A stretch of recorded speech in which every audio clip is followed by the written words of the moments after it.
പ്രമുഖരെ വധിക്കാൻ ഗൂഢാലോചന നടത്തിയതിന് ഡൽഹി പോലീസ് കാസർഗോഡ് നിന്നും അറസ്റ്റ് ചെയ്തത് ബിജെപി നേതാവിനെ. ന്യൂനപക്ഷ മോർച്ച ജില്ലാ കൗൺസിൽ അംഗവും ഉദുമ മണ്ഡലം കൺവീനറുമായ തസ്ലീമിനെയാണ് ഡൽഹി പോലീസ് അറസ്റ്റ് ചെയ്തത്. ചെമ്പരിക്ക സ്വദേശിയായ തസ്ലീം നിരവധി കേസുകളിൽ പ്രതിയാണ്.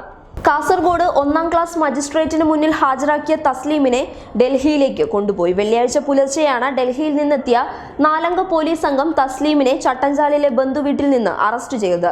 അതീവ രഹസ്യ സ്വഭാവമുള്ള കേസാണെന്ന് മാത്രമാണ് അറസ്റ്റിന് സഹായിച്ച കാസർഗോഡ് പോലീസിന് നൽകിയ വിവരം. കൂടുതൽ വിവരങ്ങൾ കേരള പോലീസിന് കൈമാറാൻ ഡൽഹി പോലീസ് തയ്യാറായില്ല. പ്രമുഖ നേതാക്കളെ വധിക്കാൻ ഗൂഢാലോചന നടത്തിയതിനാണ് അറസ്റ്റ് എന്ന് മാത്രമാണ് പോലീസ് നൽകുന്ന സൂചന.